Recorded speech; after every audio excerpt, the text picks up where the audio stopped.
সুপ্রিয় দর্শক বন্ধুরা, আশা করছি ভালো আছেন সবাই। তো আপনাদের কাছে আসলে দেখে মনে হতে পারে আমি হয়তো এখন অ্যামাজন জঙ্গলের ভিতরে আছি। আসলে ব্যাপারটা এরকম না। আসলে চারিপাশে আমি যেখানে রয়েছি আমার চারিপাশে কিন্তু বাগান আর বাগানে ওখানে এবং এখানে কিন্তু বিভিন্ন প্রকারের গাছপালা রয়েছে। তো আসলে আপনাদের যে কারণে ভিডিওটি অন করলাম, তো আসলে পরিবেশটা অসাধারণ একটা পরিবেশ।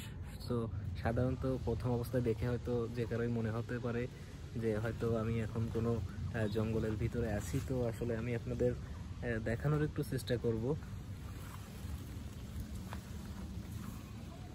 দেখেন, বিভিন্ন ধরনের গাছপালা দিয়ে কিন্তু এখানে সাজানো এবং চারিপাশটা আসলে গাছ। এই যে এটাকে দেখতে পাচ্ছেন, এটা হচ্ছে খুব সম্ভবত আমার মনে হয় এটা হচ্ছে চুই গাছ, ঠিক আছে। যে চুই ঝালটা আসলে আমরা দেখি ওঠা, এটা আসলে ওই ধরনের না, এটা হচ্ছে গাছে ওঠা চুই বলে এটাকে।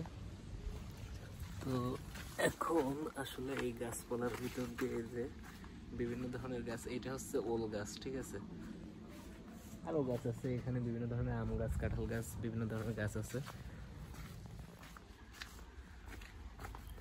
তো আরেকটা জিনিস যদি আপনাদের দেখাই, দেখেন এই যে ছোট্ট গাছটায় কত সুন্দর সুন্দর এই যে লেবু ধরছে, ঠিক আছে। খুব সুন্দর সুন্দর লেবু হয়েছে। তো আসলে পরিবেশটাই একটা অসাধারণ পরিবেশ। এবং এই যে এই পাশে আবার ছাদে ওঠার জন্য সিঁড়ি আছে, ঠিক আছে। বাসায় খুবই সুন্দর একটি বাসা, পুরোটাই আসলে গাছপালা দিয়ে ঘেরা। এখানে খুব ভালো লাগলো আসলে দেখে।